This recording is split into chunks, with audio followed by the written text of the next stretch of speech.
On the one hand, I am relatively frustrated at myself for having spent a sizable portion of my savings within only 2 weekends until I remind myself that we were living life to the fullest those 2 weekends.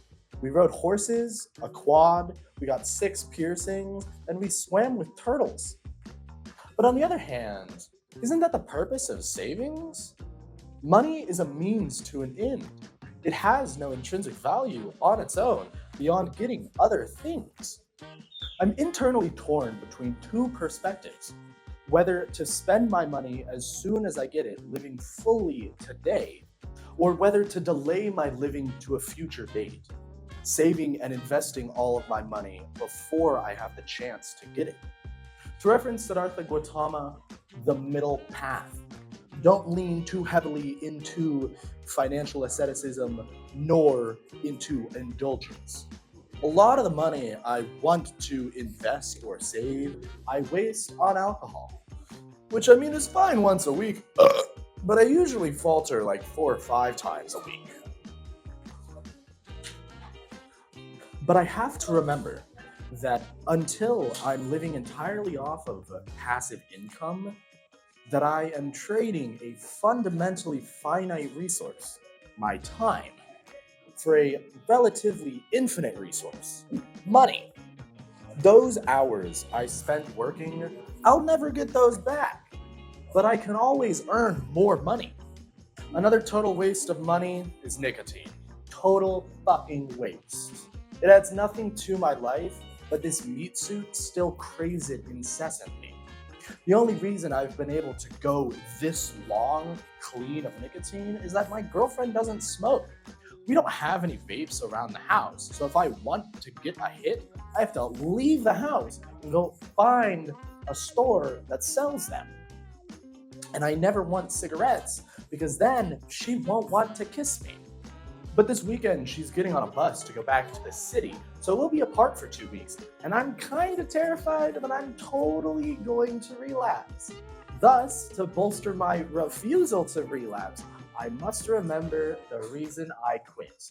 One reason and one reason only: it reduces my effectiveness and power. The most obvious example is during sports. In jujitsu or in freediving, halfway through a practice or a session, I just fight worse or swim slower and can't hold my breath as long. I kind of just don't want to be there anymore. I can't concentrate. My toughness plummets. I get worse in every way. I can feel it. And then if I leave practice and have a hit, or if I get out of the water and have a hit, I immediately, the hell am I doing? Why am I not back on the mat? Why am I not in the water right now? Oh, right, because I'm an addict.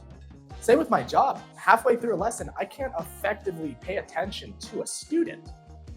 The only time nicotine actually feels good is my first hit of the day, when my eyes first open, before I've even gone out of bed, before I do anything else, and I have the nicotine, and I just, ah, okay, fine. Now my mouth is watering just thinking about it. Great. But I have to repeatedly remind myself why I need to stay clean. I am a noticeably, measurably less powerful adventurer when I am addicted. That light is very bright. Oh, I almost forgot about the 6 piercings. My girlfriend pierced the first hole of my industrial, which immediately started gushing blood, this one. So we went to a professional piercer who finished the last one. But oh my god. It was easily the most painful piercing I've ever had. Of the 1, 2, 3, 4, 5, 6, 7, 8, 9, 10, 11, 12, 13. Of the 13 piercings that I've had, of all the times I've donated blood, of all of my tattoos, none of them were as painful as her doing my industrial. Her sticking my industrial. That was excruciating. Oh my god! Wow. Um, and then we went to the professional, and he just finished it, and it was like whatever. Yeah. So 2 days later, I went back to the same guy to get my snake bites again. I had to take them out; they weren't healing correctly, so I had to redo the snake bites. And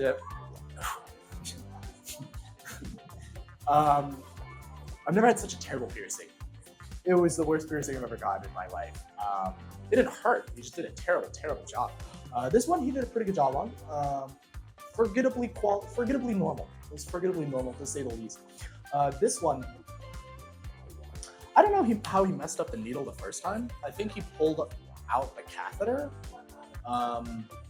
but I'm holding the paper towel by my face to catch all the bleeding. He goes, and he starts swearing a lot, and he just tells me to just wait here. And he goes to the store to buy a new needle. I'm like, what? So he comes back about 10 minutes later, and I told him I had a class in a couple of minutes, so I think he was trying to rush, which, don't fucking rush that kind of shit. Don't rush stuff on your body. Don't rush in general, especially not stuff on your body. Take your time with it, do a good job. But he was rushing, so he's holding my lip like this, like my lip is curved, and you can see it. You can probably still see it. He's holding my lip curved like this, so I know that he's gonna do a bad job of it before he even does it. But he's doing it so quick that I don't have time to say anything, which I take responsibility for not speaking up. But he's holding my lip like this, and instead of going down up, he goes up down. And then he screws it on, and immediately I feel like this one is way higher than this one. I feel it in my mouth. So I go and I look in the mirror, and it's awful. It's terrible. I mean, wow. I could have gotten a better piercing from a drunk baboon. Which, interestingly enough, non-human primates are jacked all of the time because their nervous system is wired for gross movements, strong, fast power, rather than fine movements, accurate control. So they're naturally jacked out of their goddamn minds without having to do any exercise, but they have terrible handwriting, even if they understood written language.